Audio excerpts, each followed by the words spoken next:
हा मित्रांनो, आत्ता ब्लॉग आपण स्पोर्ट्सवरती करत आहोत. आणि आता तुम्हाला माहिती आहे प्रत्येक शाळेचे स्पोर्ट्स ॲक्टिव्हिटी चालू आहे. ॲन्युअल डे स्पोर्ट्स, परत गॅदरिंग वगैरे चालू आहे आता सगळ्यांचे ॲन्युअल डे. तर आत्ताच समृद्धीचं पण स्कूलमध्ये जे सिव्हिल स्कूलमध्ये पण ॲक्टिव्हिटी झाली, एंट्रन्स स्कूल. तर समृद्धीला 3 गोल्ड मिळालेत आणि एक ब्रॉन्झ मिळालं आहे. कारण का गेली 3 वर्ष कोविडमध्ये काहीतरी स्कूलच्या ॲक्टिव्हिटी झाल्या नाहीत. तसं 2020, 21, 22 हे 3 वर्ष ॲक्टिव्हिटी झाल्या नाही. तरी तिने DSOमध्ये वगैरे प्रॅक्टिस केलेली, पार्टिसिपेट केलेलं आत्ता. तर काय झालं, स्पोर्ट्स ॲक्टिव्हिटी मुलांना फार महत्त्वाची. आजच्या तारखेमध्ये कसं मुलं मोबाईल वगैरेवरती बिझी झाले आणि त्यामुळे त्यांच्या हेल्थवर लक्ष राहिलं नाही. प्रत्येकजण आपल्या मोबाईलमध्ये बिझी झालेलं आहे. आता हे जे आपल्या ॲक्टिव्हिटीज आहेत, जसं आपलं रनिंग रेस आहे, फुटबॉल आहे, क्रिकेट आहे, जेवढे पण आपले जे फिजिकल म्हणजे स्विमिंग आहे, तर या मुलांना ह्यामध्ये जास्त आपण पार्टिसिपेट केलं पाहिजे. काय नुसतं मेडल मिळावं हा उद्देश नाही आहे. मेडल तर ते कमी जास्त लोकांना मिळत असतात. पण आता आपण समृद्धीकडून जाणून घेऊया यावर्षी त्यांचे जे ॲन्युअल डे स्पोर्ट्स ॲक्टिव्हिटी आहेत ना, तर त्याला काय काय मेडल भेटलेत, कुठले कुठले सर्टिफिकेट भेटलेत. आणि साराचं पण यावेळेस ॲन्युअल डे स्पोर्ट झालं आणि आम्हाला माहिती नव्हतं की साराला पण 3rd प्राईज भेटलं आहे रनिंग रेसमध्ये. तर बघूया, पहिला पण आता गोल्ड मेडलचे वेट लागले दिदीप्रमाणे. साराला गोल्ड करून दिला, तुला भरपूर प्रॅक्टिस करायला लागेल दिदीसारखी, आणि मग दिदीचे मेडल तुला पण भेटेल. तर सारा पण बोलली मला पण बघू आता काय हे करायचे, गोल्ड मेडल मिळवायचे आहेत वगैरे. तर आम्ही सारला पण बघू आता कुठला तरी स्पोर्ट्स ॲक्टिव्हिटी प्रॅक्टिस करायला लावूया. तर तुम्ही आता समृद्धीशी बोलूया काय काय झालं त्याबद्दल. हाय, सो हॅलो गाईज. आमच्या स्कूलमध्ये यावर्षी ॲन्युअल स्पोर्ट्स डेचं फंक्शन होतं. तर मला त्याच्यामध्ये मेडल्स भेटलेत. तर पहिला मेडल तो मला भेटला आहे, तो 100 मीटर्समध्ये भेटला, आणि सेकंड मेडल 200 मीटर्समध्ये, आणि 3rd रिलेमध्ये, आणि हा ब्रॉन्झ मेडल 600 मीटर्समध्ये भेटला आहे. तर मला ह्याच्या आधी खूप 3-4 वर्ष आधी मेडल भेटलेला, ते पण गुरुकुल स्कूलमध्ये. तेव्हा मी इकडे नव्हती.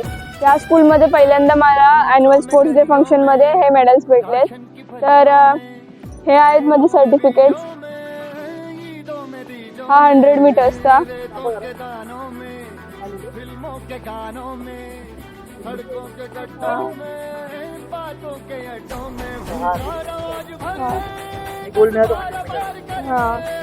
हा 200 मीटर्सचा, त्याच्यामध्ये पण फर्स्ट रँक आली आहे.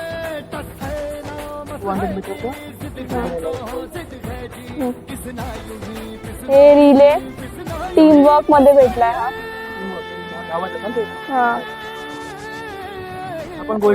हा, आणि हा 3rd 600 मीटर्स मध्ये भेटलाय. हा, तर मला खूप आधी 3rd स्टँडर्डमध्ये गोल्ड मेडल भेटलेला, ते पण रनिंगमध्ये 100 मीटर्स. आणि माझ्या सोसायटीमध्ये पण मी जिकडे आधी राहायची तिकडे, तर गाईज मी जिकडे आधी राहायची माझ्या सोसायटीमध्ये तिकडे पण खूप सारे रनिंग व्हायचे, सायकलिंग रेस व्हायची. तर तेव्हा पण मेडल्स डिस्ट्रीब्यूट करायचे. तेव्हा पण मला खूप सारे गोल्ड मेडल्स भेटले आहेत रनिंगमध्ये, ड्रॉइंगमध्ये, सायकलिंगमध्ये. तर मला फुटबॉल खेळायला पण आवडतं. आणि साराच्या पण स्कूलमध्ये स्पोर्ट्स डे होता, तिला 3rd प्राईज भेटला आहे, पण तिला सर्टिफिकेट दिलं आहे. माहिती पण नाही साराला कसं भेटलं. तर या साराला थर्ड मिळाले. बघूया काय इम्प्रूव्हमेंट करते सारा. साराला पण माझ्यासारखे गोल्ड मेडल्स हवेत, ती माझ्या मागे लागली आहे. मग आता लागेल परत होतील ना तेव्हा प्रॅक्टिस करू. ठीक आहे. आणि या मागच्या वर्षी 2023 मध्ये आमचे DSO पण होते स्कूलतर्फे, तेव्हा पण आम्ही गेलेलो. पण DSOसाठी तिकडे खूप टफ कॉम्पिटिशन्स द्यायला येतात, इंटर स्कूल कॉम्पिटिशन्स असतात. तर तिकडे काय आपला रँक वगैरे आली नाही, पण स्कूलमध्ये मला गोल्ड मेडल भेटलं. सो गाईज, असेच तुम्हाला स्पोर्ट्सवरती व्हिडिओ हवे असेल तर चॅनलला सबस्क्राईब करा, लाईक करा आणि शेअर करा जास्तीत जास्त. तर जेव्हा पण स्पोर्ट्स कॉम्पिटिशन होतील तेव्हा आम्ही तुम्हाला व्हिडिओज टाकत जाऊ आणि तुम्हाला अपडेट करत राहू.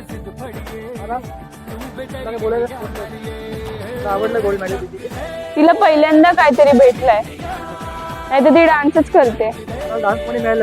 हा, फर्स्ट रँक आलेली ज्युनियर KG मध्ये.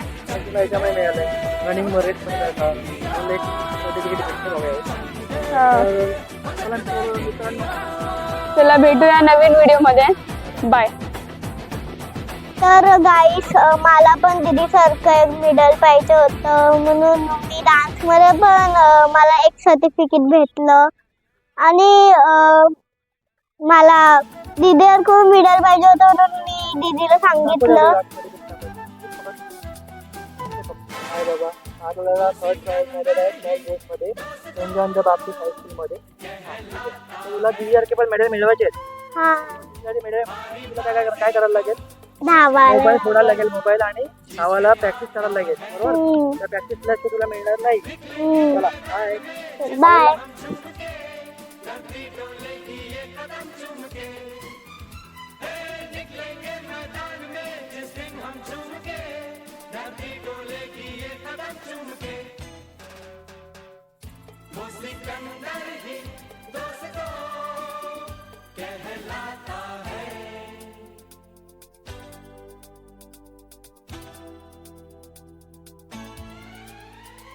जो सब करते हैं यारो वो क्यों हम तुम करें, यूं ही कसरत करते करते काहे को हम मरे, घर वालों से टीचर से भला हम क्यों डरे।